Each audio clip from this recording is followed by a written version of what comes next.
Alhamdulillah, salatu wassalamu ala rasulillah wa ala alihi wa man tabi'ahum bi ihsanin ila yaumiddin. Allahumma inna nas'aluka ilman nafi'a wa rizqan thayyiba wa amalan mutaqabbala. Puji syukur kita panjatkan pada Allah. Selawat dan salam semoga tercurah pada Nabi besar, Nabi agung, Nabi kita Muhammad sallallahu alaihi wasallam. Baik pemirsa sekalian yang semoga senantiasa dirahmati Allah, pada pagi ini kita kembali untuk thalabul ilmi. Mudah-mudahan jadi pagi penuh berkah bagi kita semuanya, sebagaimana doa dari Nabi kita Muhammad sallallahu alaihi wasallam. Allahumma barik li ummati fi bukuriha, ya Allah berkahilah umatku di waktu paginya. Nah, kali ini kita masih lanjut dari buku Fikih Bulan Syawal. Bagi yang belum memiliki silakan membeli di marketplace Rumaiso Store atau di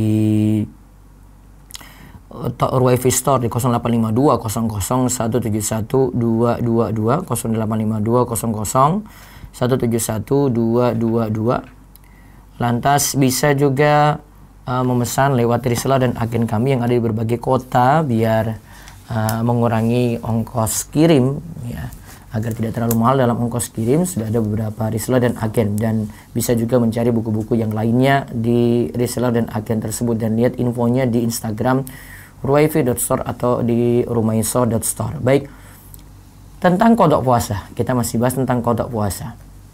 Ini ada beberapa permasalahan bagaimana jika punya utang puasa ketika meninggal dunia, juga kaitannya nanti dengan wanita haid yang punya kodok puasa dan menginginkan melakukan puasa Syawal, dan juga mana yang didahulukan, puasa Syawal ataukah kodok puasa. Kita akan lihat dalam pembahasan kali ini. Kita lihat di buku Fikih Bulan Syawal di halaman 32.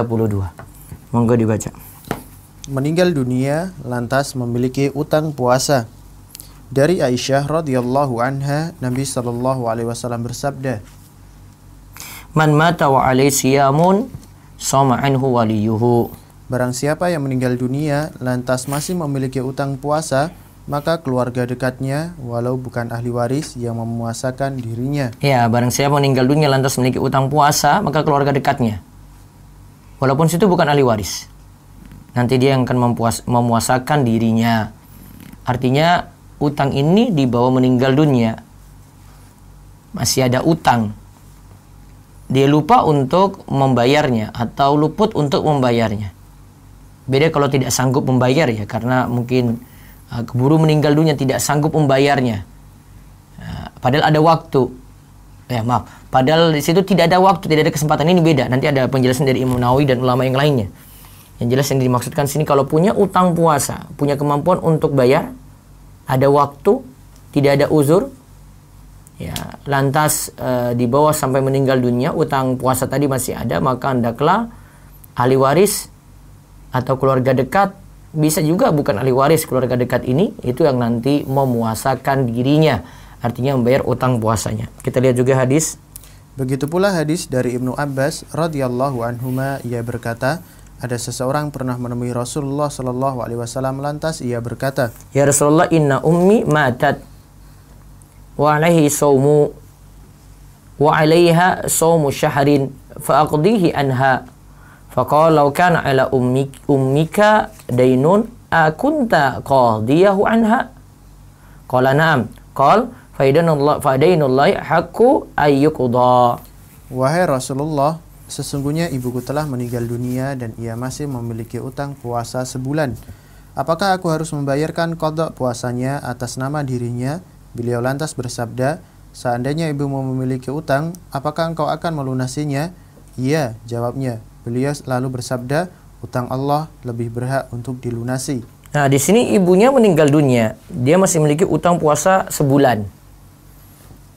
Tadi disebut wa 'alaiha shaumu syahrin, dia punya utang puasa sebulan. Apakah aku harus membayarkan qada puasa atas nama dirinya? Dijawab, iya.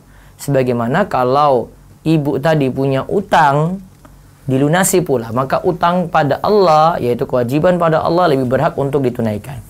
Berarti utang puasa ditunaikan oleh keluarganya tadi, dan juga kalau ada utang terkait dengan masalah harta juga ditunaikan oleh keluarganya. Ya, maka utang tetap dibayar. Baik utang puasa maupun utang harta. Ya, tetap dibayar. Jadi kadang ini bisa jadi prioritas sebelum pembagian waris. Ya, ini bahkan jadikan prioritas sebelum pembagian waris. Anak-anak yang menunggu waris lebih perhatikan dulu utang dari orang yang meninggal dunia ini ada ataukah tidak. Kalau masih ada, maka utang ditunaikan lebih dulu. Ya, setelah sebelumnya pengurusan jenazah. Terus tunaikan utang, baik utang terkait dengan hak Allah maupun hak manusia. Kemudian baru kalau ada wasiat, tunaikan wasiat, namun wasiat tidak boleh lebih daripada 1/3. Baru kemudian menunaikan waris, yaitu dibagi harta-harta tadi yang tersisa untuk warisan. Nanti ayah dapat sekian, ibu dapat sekian, suami dapat sekian, istri dapat sekian, anak-anak dapat sisa misalnya. Ada ketentuan dalam syariat Islam mengenai hal ini. Terus pembahasan di atas adalah bagi orang yang tidak puasa karena ada uzur seperti sakit, lalu ia masih punya kemampuan dan memiliki waktu untuk mengqadha ketika uzurnya tersebut hilang sebelum meninggal dunia. Nah, pembahasan di atas adalah bagi orang yang tidak puasa. Ya, ini bagi orang yang tidak puasa karena ada uzur seperti sakit. Lalu ia masih punya kemampuan, dia punya waktu untuk mengqadha ketika uzurnya tersebut telah hilang sebelum meninggal dunia. Terus sedangkan bagi yang tidak berpuasa karena uzur lantas tidak memiliki kemampuan untuk melunasi utang puasanya dan ia meninggal dunia sebelum hilangnya uzur atau ia meninggal dunia setelahnya tetapi tidak memiliki waktu untuk mengqadha puasanya, maka tidak ada qadha baginya, tidak ada fidyah dan tidak ada dosa untuknya. Demikian keterangan dari Syekh Mustafa Al-Bughor. Nah, lihat di sini, lihat kalimatnya saja, pada inti kalimatnya itu tidak memiliki waktu untuk mengqadha. Karena dia misalnya Ramadan kemarin tidak puasa. Ya, datang 1 Syawal kan tidak boleh puasa kan? Nah, 2 Syawal meninggal dunia. Berarti itu tidak memiliki waktu untuk mengqadha. Ramadan sakit, ya. 1 Syawal ikut lebaran. Ternyata di tanggal 2 Syawal qadarullah meninggal dunia. Maka tidak memiliki waktu untuk mengqadha. Maka tidak ada qadha, tidak ada fidyah untuk orang tadi. Karena tidak memiliki waktu untuk mengqadha. Kecuali dia ada kesempatan, utangnya ada 3 hari. Masih lewati Syawal, masih dalam keadaan sehat. Ternyata di bulan Dzulqa'dah meninggal dunia. Nah, ini keadaan seperti ini baru dianggap punya utang puasa. Nanti ahli waris membayarkan utang puasanya tadi. Terus intinya, orang yang dilunasi utang puasanya adalah orang yang masih memiliki kesempatan untuk melunasi qadha puasanya, tetapi terlanjur meninggal dunia. Sedangkan orang yang tidak memiliki kesempatan untuk mengqadha lalu meninggal dunia, maka tidak ada perintah qadha bagi ahli waris, tidak ada kewajiban fidyah dan juga tidak ada dosa. Ya, terus kita lihat lebih lengkap. Ada perkataan Imam Nawawi di sini. Imam Nawawi rahimahullah menjelaskan pula, walau kana alaihi qada'u syai'in min Ramadan falam yasum hatta mata nuzirat fa in akhiruhu li uzrin ittasala bil mauti lam yajib alaihi syai'un li'annahu fardun lam yatamakkan min fi'lihi ila al mauti fasaqata hukmuhu kal haji wa inzal al uzru wa tamakkana falam yasumhu hatta mata ut'ima anhu likulli miskinin muddun min ta'amin an kulli yaumin. Barang siapa masih memiliki utang puasa Ramadan, ia belum sempat melunasinya lantas meninggal dunia, maka perlu dirinci. Nah, sini perlu dirinci, kata Imam Nawawi, perlu dirinci. Ya, terus. Jika ia menunda utang puasanya karena ada uzur, lantas ia meninggal dunia sebelum memiliki kesempatan untuk melunasinya, maka ia tidak punya kewajiban apa-apa. Nah, dia tidak punya kesempatan untuk melunasinya karena sudah keburu meninggal dunia. Uzurnya masih ada lalu meninggal. Sakitnya masih ada lalu meninggal. Berarti kalau itu terjadi di bulan Ramadan kan tidak punya kesempatan untuk mengqadha. Maka di situ tidak ada kewajiban apa-apa, tidak ada kewajiban puasa, tidak ada kewajiban qadha, tidak ada kewajiban fidyah gitu. Terus karena ini adalah kewajiban yang tidak ada kesempatan untuk melakukannya hingga meninggal dunia, maka kewajiban itu gugur sebagaimana dalam haji. Kewajibannya gugur sebagaimana dalam haji. Terus Sedangkan jika uzurnya hilang dan masih memiliki kesempatan untuk melunasi, tetapi tidak juga dilunasi hingga meninggal dunia, maka puasanya dilunasi dengan memberi makan kepada orang miskin, di mana satu hari tidak puasa memberi makan dengan satu mud. Nah, di sini ada perkataan dari Imam Nawawi, sedangkan jika uzurnya hilang dan masih memiliki kesempatan untuk melunasi, jadi ada kesempatan, tetapi tidak juga melunasinya hingga meninggal dunia, maka di sini disarankan dalam pendapat Imam Nawawi ini disuruh bayar fidyah. Satu hari tidak puasa memberikan satu mud. Nah, di sini ada catatan memberikan fidyah. Nah, mana yang lebih tepat di sini? Apakah kalau punya utang qadha dibayar qadha, ataukah punya utang qadha meninggal dunia dibayar fidyah? Nah, coba kita perhatikan beberapa riwayat berikut ini dan nanti kita ambil kesimpulan yang ada, ya. Dalil bolehnya melunasi utang puasa orang yang telah meninggal dunia dengan menunaikan fidyah, yaitu memberi makan kepada orang miskin, adalah beberapa riwayat berikut. Ada beberapa riwayat berikut.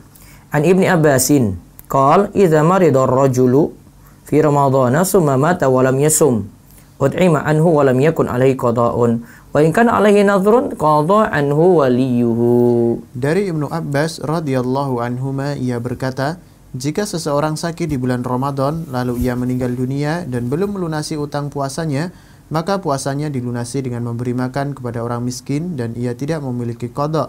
Adapun jika ia memiliki utang nazar, maka hendaklah kerabatnya melunasinya. Nah, jika seorang sakit di bulan Ramadan, sakit lalu ia meninggal dunia dan belum melunasi utang puasanya, maka puasanya dilunasi dengan beri fidyah. Dan ia tidak memiliki qadha. Adapun jika ia memiliki utang nazar, maka hendaklah kerabatnya melunasinya. Namun catatan di sini, hadis ini riwayat Abu Daud, hadisnya dhaif. Kita lihat tadi hadis Ibnu Abbas, sekarang hadis yang kedua dari Ibnu Umar. An Ibnu Umar, an Nabi sallallahu alaihi wasallam qala man mata wa alayhi siyamu syahrin falyut'im anhu makana kulli yaumin miskinan. Dari Ibnu Umar radhiyallahu anhuma, dari Nabi sallallahu alaihi wasallam, beliau bersabda, barang siapa yang meninggal dunia lantas ia masih memiliki utang puasa sebulan, maka hendaklah memberi makan atau menunaikan fidyah atas nama dirinya bagi setiap hari tidak puasa.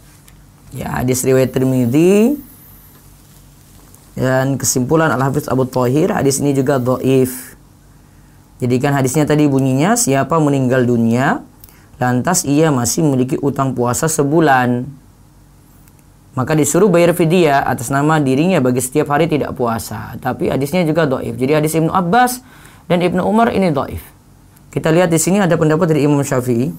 Imam Syafi'i dalam pendapat lamanya qadim mewajibkan bagi yang meninggal dunia lantas masih memiliki utang puasa tidak diharuskan dilunasi dengan memberi makan atau fidyah, tetapi boleh bagi kerabatnya melunasi utangnya dengan berpuasa atas nama dirinya. Nah, kalau di pembahasan Imam Syafi'i yang qadim, pendapat lama beliau, kalau punya utang puasa dibawa meninggal dunia, maka dibayar ya dengan menunaikan qadha juga.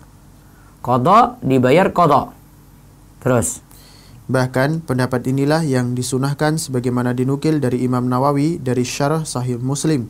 Ya, terus kata Imam Nawawi, pendapat qadim dari Imam Syafi'i itulah yang lebih tepat karena hadisnya yang begitu kuat. Nah, Imam Nawawi sendiri lebih cenderung pada pendapat Imam Syafi'i karena hadisnya yang lebih kuat. Terus sedangkan pendapat Imam Syafi'i yang jadid, yang terbaru, tidak bisa dijadikan hujah atau dukungan karena hadis yang membicarakan memberi makan bagi orang yang meninggal dunia lantas masih memiliki utang puasa adalah hadis dhaif. Wallahu alam. Nah, demikian nukilan kami dari Kifayatul Akhyar. Terus intinya orang yang punya utang puasa dan terlanjur meninggal dunia sebelum utangnya dilunasi, maka bisa ditempuh dua cara. 1. Membayar utang puasa dengan kerabatnya melakukan puasa, dan 2. Menunaikan fidyah dengan memberi makan kepada orang miskin. Cara pertama ini lebih baik sebagaimana penguatan pendapat di atas. Ya, memang ada dua kemungkinan ya. Qadha dibayar qadha. Ini pendapatnya lebih kuat dalilnya. Bisa juga qadha dibayar fidyah. Tapi yang lebih kuat tadi ya, kalau punya utang qadha dibayar qadha. Namun kalau semasa hidup belum bayar fidyah, masih punya utang fidyah, berarti dibayar fidyah. Nah, sekarang kita bahas selanjutnya, apakah kalau tidak puasa lalu meninggal dunia selalu dibayarkan qadha? Ya, apakah kalau tidak puasa lalu meninggal dunia selalu dibayarkan qadha? Nah, lihat rinciannya dalam Al-Mawsu' Al-Fiqhiyah. 1. Siapa saja yang mengakhirkan qada Ramadan, begitu pula nazar dan kafarat. Kan ada utang nazar juga ada utang kafarat ya. Misalnya dia pernah bernazar 3 hari puasa, punya kafarat karena hubungan intim di siang hari bulan Ramadan, punya kafarat sumpah gitu. Itu namanya kafarat, tebusan. Terus karena ada uzur? Karena ada uzur. Ya, siapa yang mengakhirkan qada Ramadan karena ada uzur terus? Di mana sakit atau safarnya yang mubah terus berlanjut hingga meninggal dunia dan tidak ada waktu untuk mengqada, maka tidak ada kewajiban qada sama sekali. Ya. Keluarganya pun tidak perlu menunaikan qada maupun fidyah karena ia bukan orang yang taksir atau lalai dan ia tidak berdosa. Alasannya ia tidak dikenakan kewajiban sampai akhirnya meninggal dunia, hukum wajib jadi gugur. Ya, terus jika ada yang punya uzur lantas tidak puasa, lalu uzur tersebut hilang seperti orang sakit kembali lagi sehat, kemudian utang puasa belum juga dibayarkan, menurut pendapat Syafi'iyah yang qadim yaitu lama, dan jadi pilihan Imam Nawawi, walinya atau keluarganya memuasakan dirinya. Tadi ini berarti bahasan ini kesimpulan dari sebelumnya ya.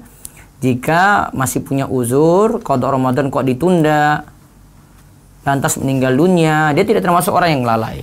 Situ tidak ada kewajiban qada, tidak ada kewajiban fidyah. Tapi jika ada uzur lalu tidak puasa, lalu uzur tersebut hilang, terus dia belum bayar-bayar utang puasanya juga, belum bayar-bayar juga utang puasanya sampai meninggal dunia. Menurut pendapat Imam Syafi'i, yang qadim dan jadi pilihan Imam Nawawi, walinya atau keluarganya memuasakan dirinya. Terus masalah selanjutnya lagi, puasa qada atau puasa Syawal bagi muslimah yang Ramadan tidak bisa puasa penuh karena haid. Nah, ini yang biasanya sering ditanyakan ibu-ibu ya. Kalau punya utang puasa di bulan Ramadan karena haid, qada puasa dulu ataukah puasa Syawal? Coba kita lihat di sini pembahasannya. Apakah sah mendahulukan puasa Syawal bagi orang yang tidak berpuasa pada bulan Ramadan karena ada uzur seperti haid dan semacamnya, atau tanpa ada uzur? Ini kan jelas kalau tidak puasa di bulan Ramadan karena haid kan itu uzur namanya. Nah, terus kita lihat pembahasannya. 1. Jika ada yang tidak berpuasa di bulan Ramadan tanpa ada uzur, haram baginya untuk puasa Syawal. Qada puasa diperintahkan untuk segera dilakukan, hendaknya ia tidak disibukkan dengan puasa yang lain. Nah, jika bulan Ramadan dia batalkan puasa sengaja. Ya, batalkan puasa sengaja.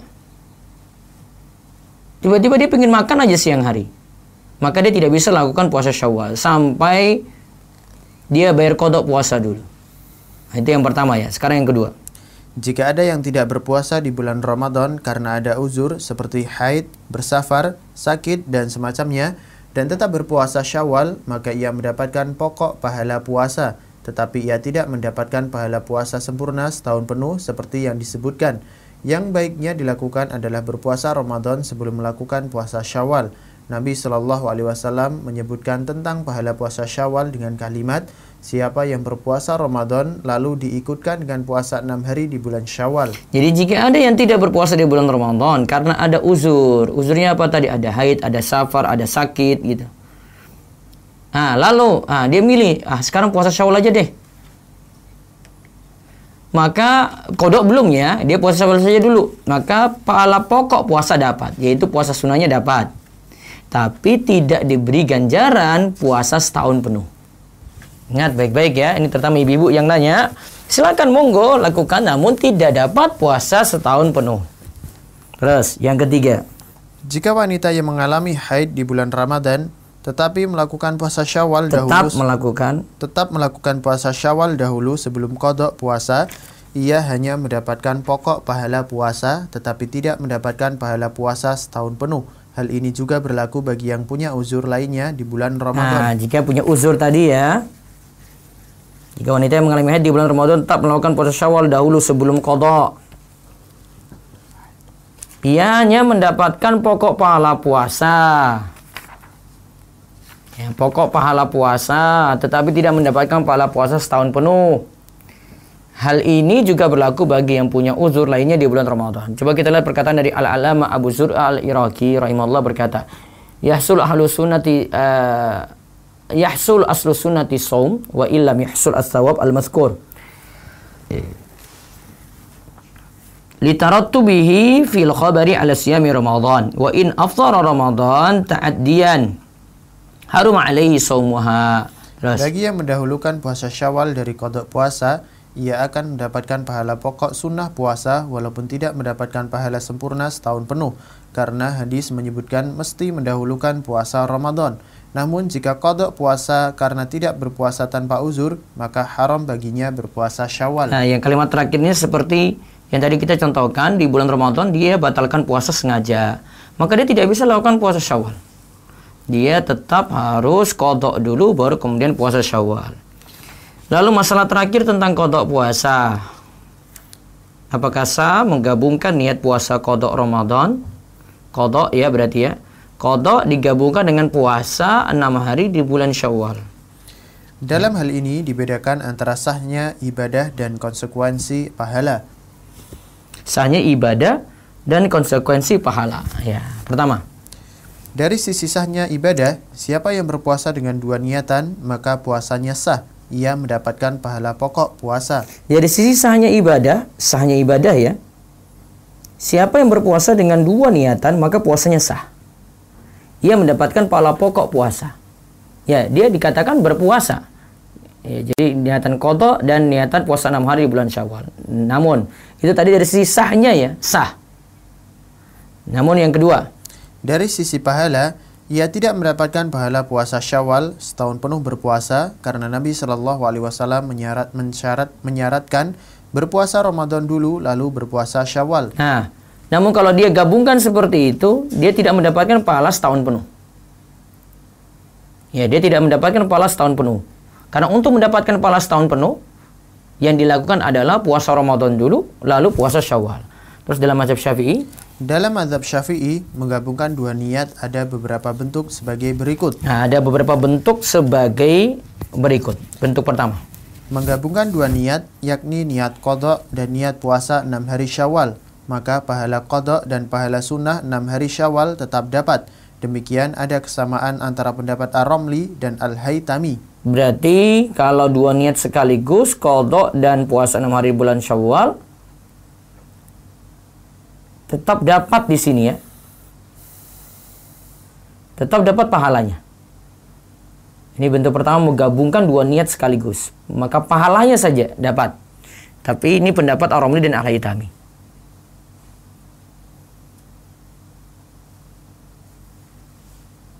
Ya, terus yang kedua, bentuk kedua.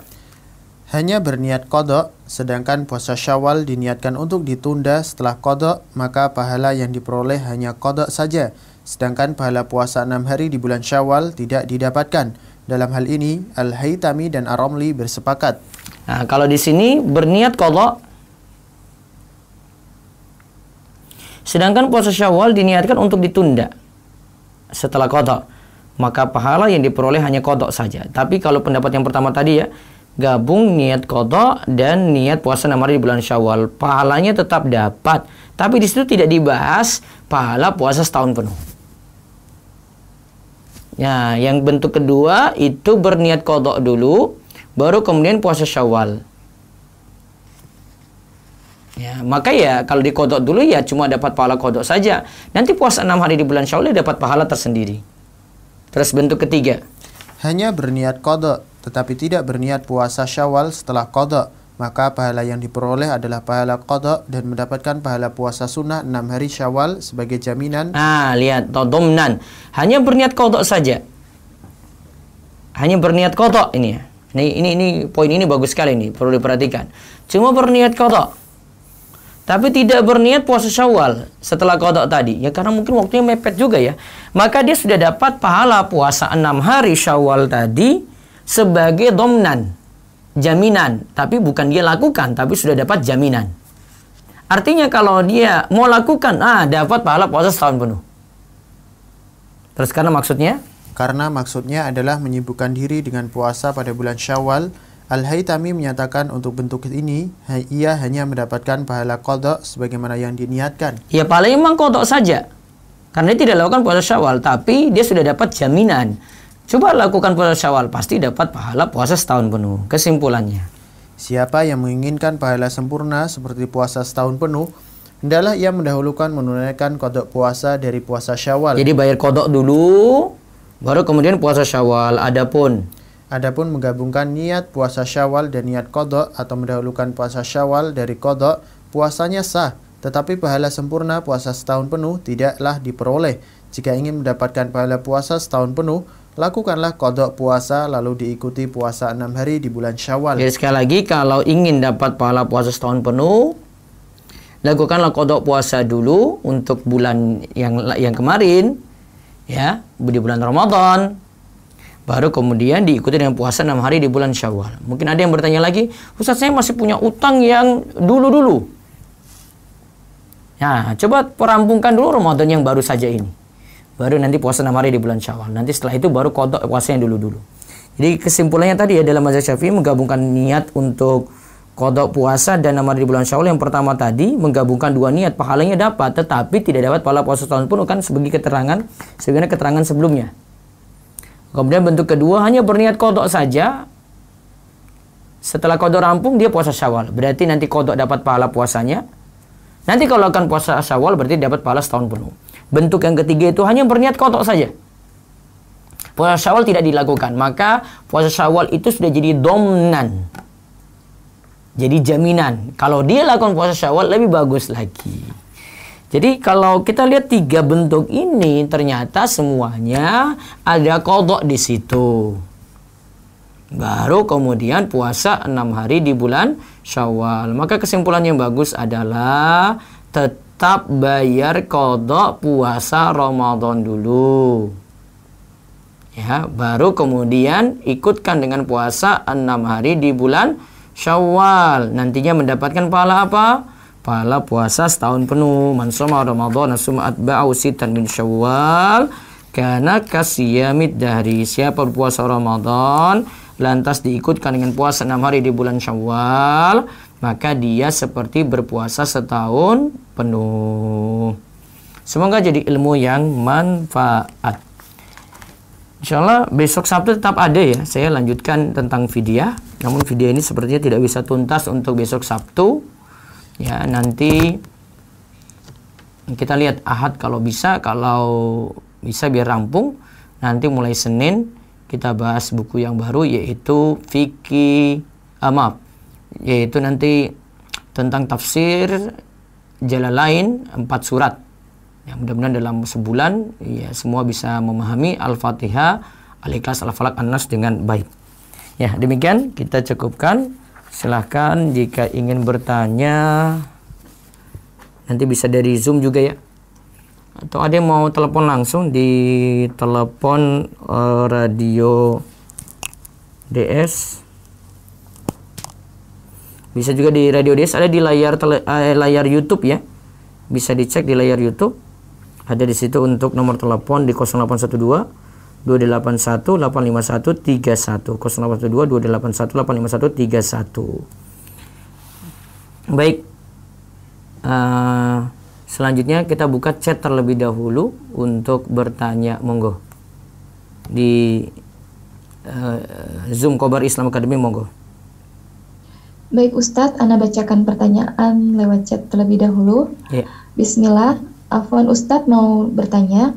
Qadarullah, kedua orang tua Ana dari balik sampai sekarang nggak pernah qada puasa. Sekarang mereka sudah umur 50-an. Masih kuat puasa Ramadan tetapi tidak mampu menggantinya.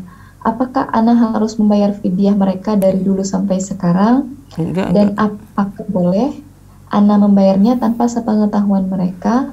Alasannya mereka mengira bersedekah sama dengan membayar hutang puasa Ustadz. Barakallahu fiik.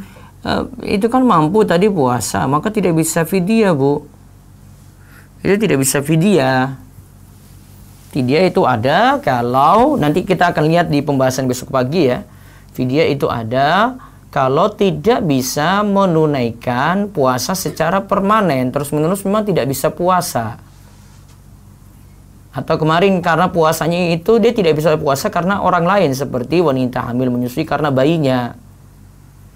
Namun kalau masih mampu puasa, usia 50 masih mampu. Sekarang dakwai orang tua, kemudian nasihati untuk puasa, bayar puasa-puasa yang dulu gitu. Ya, itu harus didakwain, nggak bisa fidyah situ. Malah fidyah nggak sah itu. Itu sama ibaratnya seperti orang mau ganti tayamum, ternyata masih ada air. Nggak sah itu tayamumnya karena masih ada air di depan dia. Allahu a'lam. Ya, bisa berikutnya lewat chat lagi. Selanjutnya Ustadz,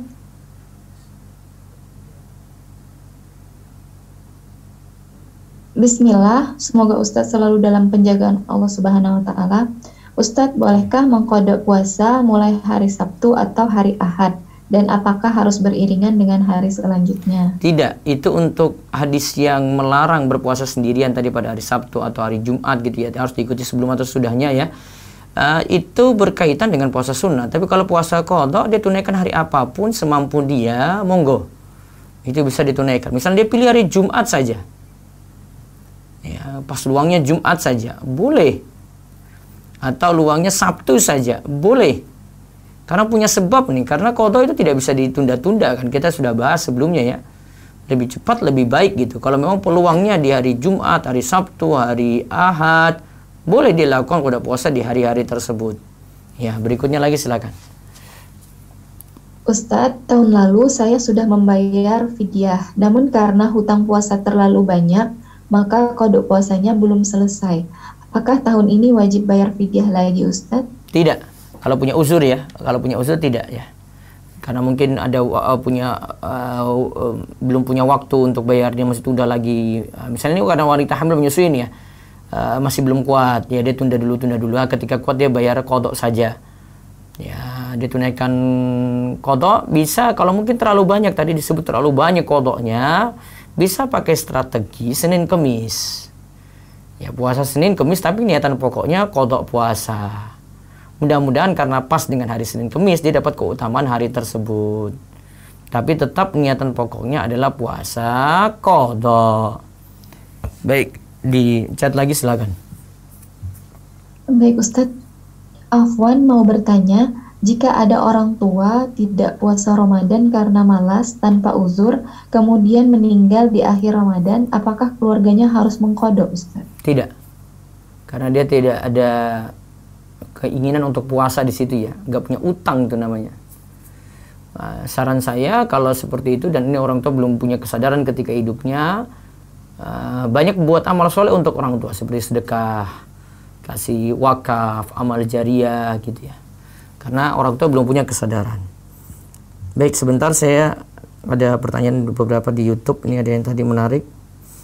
Ustadz, hukum mengqadha puasa Ramadan pada hari Jumat boleh atau tidak? Dulu pernah ada yang bilang kalau tidak boleh ya. Asalkan itu punya sebab kan, ya sebabnya qadha, maka boleh dilakukan di hari Jumat. Itu tadi dari Iqbal Hanafi. Sekarang dari Nur Fadila Amaludin di YouTube. Ustadz, bagaimana cara membayar utang puasa yang jumlahnya terlupa? Lupa jumlahnya. Taksir saja dengan jumlah lebih banyak. Kemudian tunaikan. Ustadz, dulu ada seorang sebut aja si A berutang uang sama kita. Tapi ibu si A sudah meninggal dunia, cuma beliau yang jadi saksi. Oh ya, yang jadi saksi sudah meninggal ya. Dan sekarang si A tidak mengakui utangnya. Apa hendak memberatkan si ibu di dalam kubur? Nah, ini urusan si yang berutang ya. Coba diingatkan yang berutang terus. Sudah, kalau tidak dia bayar, ya sudah. Dianggap selesai saja, diputihkan, dimaafkan. Ya, nggak usah nuntut di akhirat. Itu lebih baik. Minta pada Allah supaya dengan ini kita mungkin dizolimi. Semoga dosa-dosa kita juga diampuni oleh Allah. Ustadz, apakah menjawab dari Azemi Tommy? Ustadz, apakah menjawab amin ba'da imam baca Al-Fatihah wajib dijaharkan? Iya, dijaharkan ya. Karena kalau jamaah semuanya tidak ada yang dijahar, bagaimana Ustadz? Kalau sholat jahar ya jahar gitu. Assalamualaikum Ustaz, dari Waalaikumsalam warahmatullahi wabarakatuh. Rabiatul Adawiyah. Karena ketidaktahuan dan akhirnya diniatkan puasa Syawal dulu. Nah, posisi saat mendengarkan puasa Ustaz, apakah bisa berubah niat? Dia jangan berubah niat. Untuk besok saja berarti kalau dia ingin puasa Syawal ganti niat qadha dulu kalau memang masih punya qadha. Terus dari Rina Adityawati. Kalau sudah qadha puasa Ramadan, lalu puasa 6 hari bertepatan dengan puasa Ayyamul Bid, apakah pahala keduanya dapat? Iya, dapat. Pahala puasa dapat, ya puasa 6 hari Syawal tadi dapat, pas dengan Ayyamul Bid juga dapat. Dari Aidah Hanum, Ustadz, apakah hukumnya belum pernah mengganti puasa yang dulu-dulu? Karena tidak tahu hukum mengganti dan belum ada ilmu agamanya. Berarti tunaikan nanti qadanya tetap dibayar, segera, plus bayar fidyah. Dari Abdurrahman Warsito, ya, tentang doa untuk sini ya. Ya, semoga Allah mudahkan dakwah ya. Waalaikumsalam warahmatullahi wabarakatuh. Dari Mbak Ani. Saya dulu pernah membayar utang puasa kurang beberapa hari, tapi suami membantu membayarkan puasa. Apakah boleh Ustaz? Tidak. Utang puasa ibu, maka dibayar oleh ibu, tidak dibantu suami. Khalifah Lina, Ustaz, jika jumlah kodok 100, ya, nah saya bayar fidyahnya setengah-setengah. Untuk sebagian di yayasan dan sebagian di sekitar rumah. Apakah boleh? Boleh seperti itu. Ustaz, saya pernah ada utang puasa, tapi waktu itu saya masih kelas 4 SD. Apakah saya harus mengkodok puasa? Kalau itu mah sudah balik, tidak puasa, maka nanti kodok puasanya.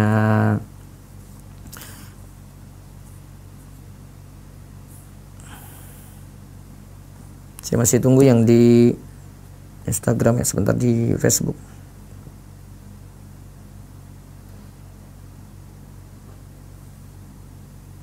Nah ini di Facebook dari Hasna Zukri. Assalamualaikum. Waalaikumsalam warahmatullahi wabarakatuh. Ustadz, bila membayangkan hutang orang lain tanpa sepengetahuannya, atau apakah seharusnya kita memberitahu yang bersangkutan si pemilik utang tadi? Ya, sebaiknya beritahu untuk diingatkan masalah utang. Kalau ini mau utang uang ya. Bagaimana riwayat Aisyah yang suka membayar qada puasa di bulan Sya'ban? Apakah selama itu tidak bisa puasa sunnah? Kan kita tidak tahu riwayat Aisyah puasa sunnah. Maka tidak bisa diklaim kalau Aisyah puasa Syawal masih punya qada puasa gitu. Itu tidak bisa diklaim seperti itu. Harus datangkan dalil lagi gitu. Baik, berikutnya dari Resen, silakan.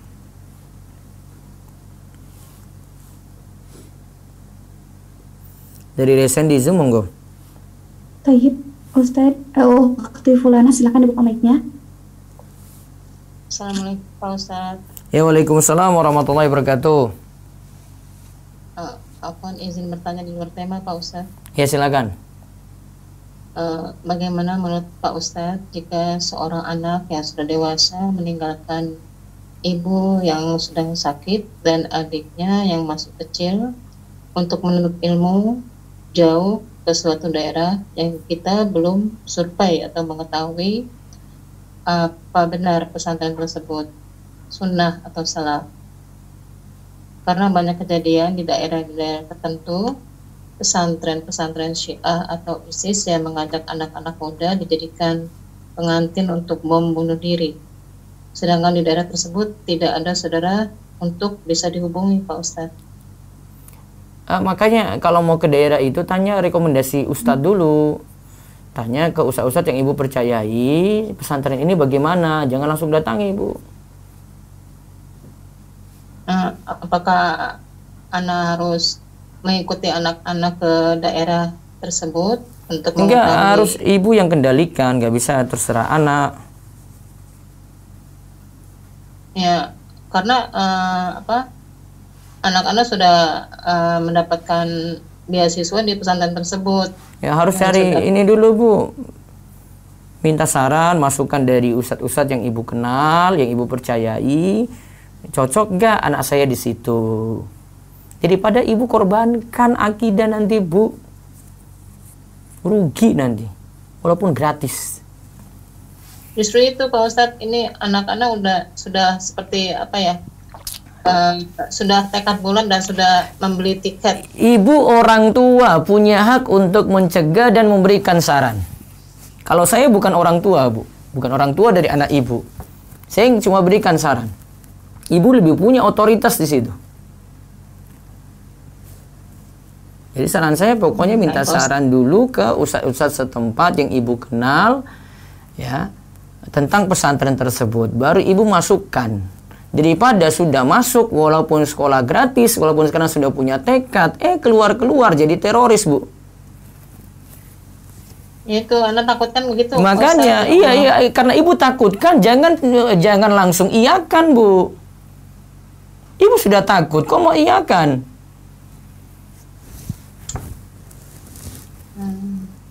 Bu, pendidikan tuh nggak masalah gampang-gampang saja. Saya sekolah gratis, itu saya dapat beasiswa gratis, disekolahkan anak saya gratis. Nggak kayak gitu, Bu, pendidikan.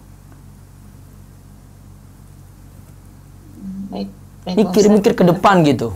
Nanti anak saya jadi apa ya, keluar dari sini ya, gitu. Masa nanti keluar dari pesantren terus bertentangan dengan akidah ibu gitu, dengan pemahaman ibu, dengan manhaj ibu.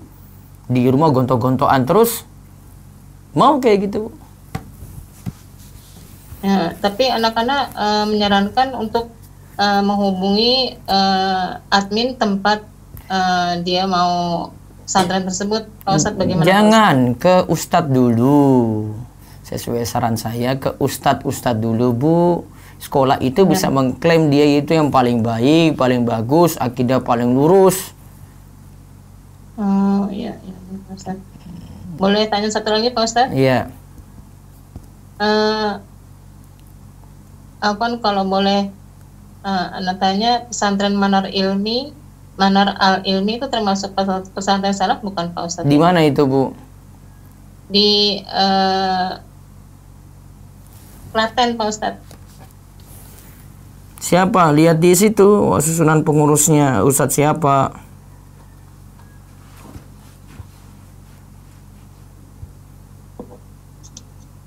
Anu sudah dikasih tahu, ada ininya katanya di Facebook katanya, itunya apa, data-datanya.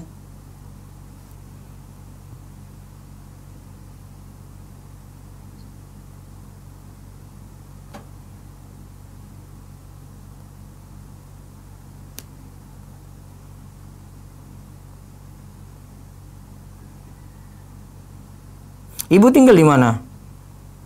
Di Tangerang Selatan. Nah, coba tanya-tanya ke Ustadz di Tangerang Selatan, Bu.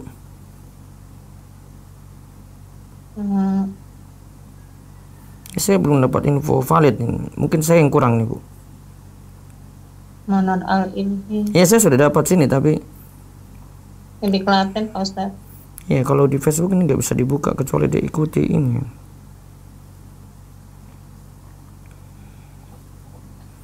Ya, udah di luar Nang, mau beres-beres lagi Nang. Itu ya, Bu ya. Ibu tanya di Ustadz di Tangerang Selatan aja, Bu ya. Saya belum dapat info valid ini. Iya, Pak Ustadz. Iya. Iya, Ustadz.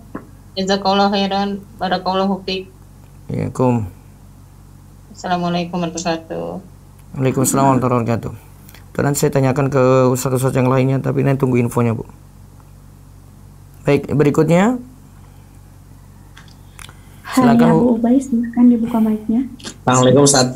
Waalaikumsalam warahmatullahi wabarakatuh. Mau tanya tadi Ustaz terkait kodok puasa. Kalau misalnya orang tua tersebut dia itu tidak puasa Ustaz, karena mungkin dia menganggap hal itu biasa. Apakah anak juga harus mengkodok Ustaz kalau misalnya meninggal? Tahu puasa wajib nggak? Kalau misalnya dia tahu gimana Ustaz? Tapi tidak pernah puasa. Iya. Tidak ada kodok, tidak usah bayar kodoknya. Oh, tapi kalau misalnya ilmu belum masuk ke dia, berarti kita mengkodoknya gitu Ustaz. Itu hidup di tahun berapa? Kalau ini cuma permisalan Ustaz. Kalau misalnya Kalau permisalan nggak nyata, saya nggak mau jawab. Oh gitu. Ya Ustaz. Harus permisalan yang nyata gitu. Ini di masa teknologi semua sudah canggih, simba-simba aja tahu gitu. Iya. Orang sepuh saja tahu. Kalau dia hidup di dunia antah berantah baru saya jawab gitu. Nah Ustaz. Iya. Ya Ustaz, sesuai Ustaz. Ya, Kum. Ya, berikutnya lagi. Ummu Maryam, silahkan dibuka mic-nya.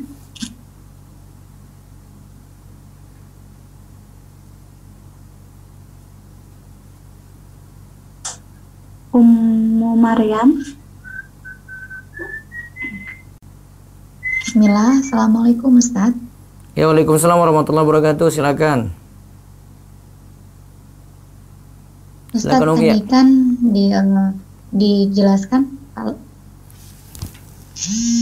tadi kan dijelaskan Ustadz yang pembagian waris anak tidak boleh lebih dari sepertiga, itu maksudnya gimana, Wasiat, Ustadz? wasiat, Bu. Wasiat tidak boleh lebih daripada sepertiga, bukan waris. Wasiat. Maafkan. Wasiat ya. Kalau di sini tuh kadang kan kalau pembagian seperti itu tuh tidak pakai hukum Islam, itu bagaimana hukumnya Ustadz? Itu masalah kesadaran beragama, Bu. Karena kita Iya, tidak Ustadz, bisa kadang paksakan gitu. Karena memang semuanya belum sadar seperti itu. Terus kita yang dibagi tuh bagaimana Ustadz? Yang dibagi, kalau posisi orang yang dibagi dia merasa ini tidak jadi haknya, ya sudah, dia serahkan kepada yang lain. Dia tidak manfaatkan seluruhnya. Bagi orang yang kurang, banyak-banyak sabar berarti. Karena pembagiannya tuh sebelum meninggal Ustadz, kayak wasiat di sini, cuman mungkin melebihi sepertiga, itu bagaimana Ustadz? Wasiat aturannya tidak boleh untuk anak. Itu bukan wasiat berarti, Bu. Karena pembagian di sini tuh rata-rata sebelum meninggal tuh sudah dibagi. Iya, dulu. itu karena kesadaran kurang sadar beragama, jadi seperti itu. Nah, ini tinggal nanti keridhaan dari masing-masing pihak yang mendapatkan harta tersebut. Kalau dari orang tuanya sudah ridho, terus anaknya gimana Ustadz? Dia silakan manfaatkan, dan tidak ada yang protes, ya silakan untuk dia. Oh, berarti boleh ya Ustadz seperti itu? Saya tidak katakan boleh, Bu. Secara hukum kalau bukan bagi waris, dengan hukum waris saya tidak katakan boleh. Ini masalah menyikapi realita yang terjadi gitu. Ustadz. Pembagiannya saya tidak katakan boleh pembagiannya. Ya, namun kalau ibu dalam penyikapan, bagaimana menyikapi jika pembagiannya seperti ini, ya, cara menyikapinya seperti saya sebutkan tadi. Sekarang cara bersikap bukan masalah teorinya, Bu. Teorinya sudah jelas, hukum waris sudah ada gitu. Sekarang cara bersikap beda lagi gitu.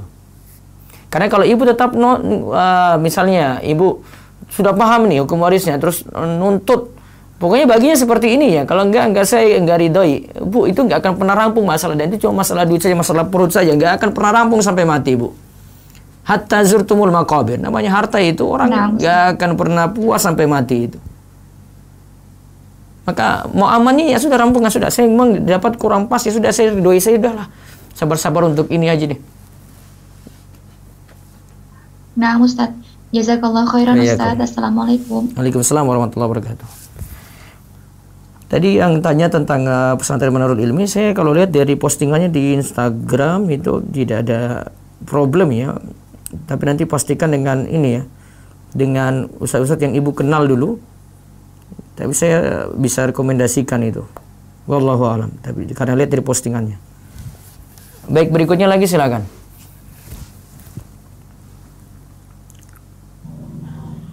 Ibu Halimah, silakan dibuka mic-nya. Ya, assalamualaikum Ustaz. Waalaikumsalam warahmatullahi wabarakatuh. Silakan. Iya, izin bertanya. Bolehkah kita membayarkan fidyah saudara kita yang tertunda kodok puasanya, Ustaz? Dia mampu membayar, tapi karena saya membayar fidyah juga, jadi sekalian bayar gitu, Ustaz. Dia masih hidup? Dia masih hidup. Terus fidyahnya dia bayar karena apa? Iya, karena apa? Tertundanya karena nggak ada ilmunya gitu. Maksudnya dari bisa, tapi dengan izin dia, dengan izin dia. Oh iya. Iya, dengan izin dia boleh, bisa. Karena saya membayar juga gitu. Ya. Satu lagi Ustaz. Iya. Tentang sholat asar Ustaz. Misalnya kita kan di perjalanan gitu ya. Sampai rumah tinggal 10 menit lagi gitu. Mau ke maghrib gitu Ustaz. Kita sholat asar atau kita tunggu maghrib dulu Ustaz? Langsung segera asar, Bu. Dan lain kali tidak boleh tunda seperti itu. Karena di perjalanan Ustaz. Itu pakai kendaraan pribadi atau kendaraan umum? Umum. Apa kendaraannya, Bu? Kereta. Kereta, berarti sholatnya asar di kereta. Oh gitu ya. Tapi katanya nggak sempurna gitu Ustaz. Iya, nggak sempurna, daripada ibu sholat di luar waktu. Oh iya. Begitu Ustaz. Iya. Itu baru asar tuh, Bu. Coba kalau keretanya jalan terus sampai isya. Masa 3 sholat itu langsung dikerjakan ketika... Atau nanti di kodok gitu Ustaz, nggak bisa? Nggak bisa. Mending memilih sholat tepat waktu daripada tunda untuk mengerjakan sholat sempurna. Oh. Gitu. Jadi tetap asar di waktunya, kerjakan di kereta sesuai kemampuan, bisa berdiri, kalau tidak bisa ya duduk. Sebisa mungkin tetap bersuci seperti biasa, berlakukan sholat sesuai kemampuan. Oh baik Ustaz. Jadi, Iya. tapi nggak diulang lagi Ustaz di rumah gitu nggak ya? Nggak perlu, pendapat yang paling kuat tidak perlu. Itu pendapat Syafi'iyah saja. Tapi yang pendapat paling kuat tidak perlu. Ya baik Ustaz, jazakallahu khair. Assalamualaikum Waalaikumsalam warahmatullahi wabarakatuh. Baik, ini saya penasaran dengan pesantren Manarul Ilmi. Nanti saya lagi tanyakan ke Ustadz ya, Ustadz apa ada yang kenal pesantren ini di Klaten, di grup. Mudah-mudahan nanti ada jawaban segera.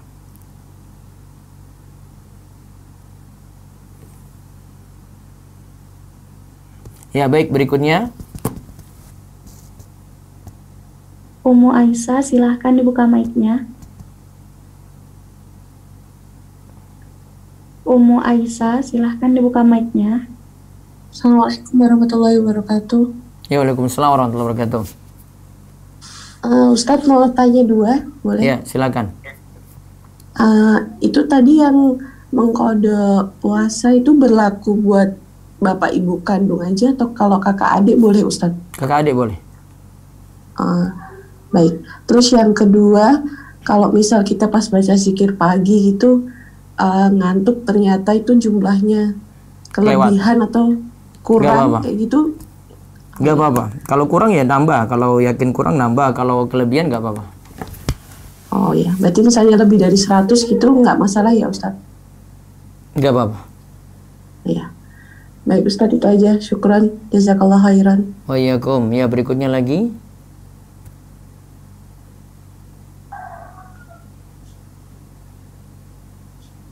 Safa, silahkan dibuka mic-nya.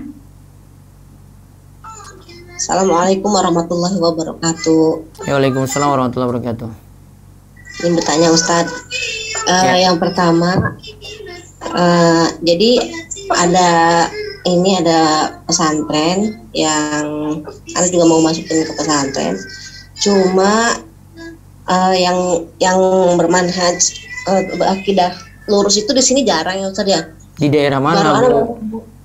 Daerah Banten Ustadz. Iya.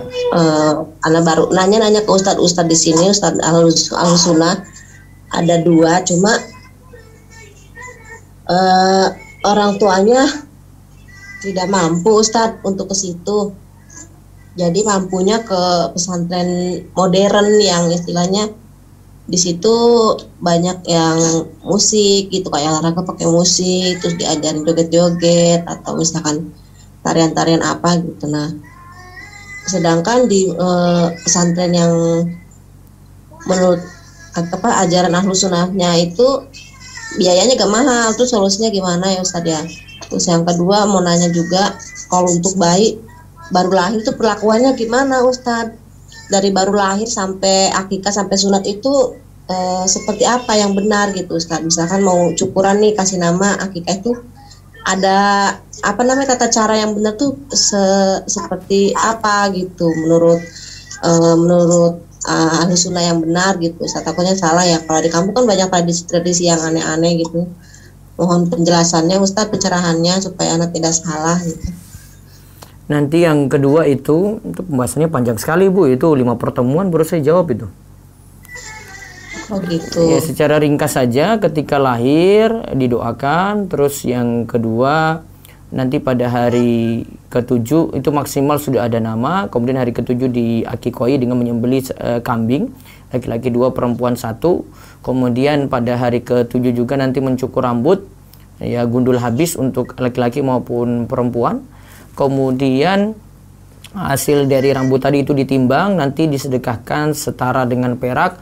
Misalnya rambut itu beratnya 2 gram, berarti nanti dengan harga perak itu harganya sekitar 11.000 per gramnya, berarti sedekat dengan Rp22.000 kalau itu beratnya 2 gram.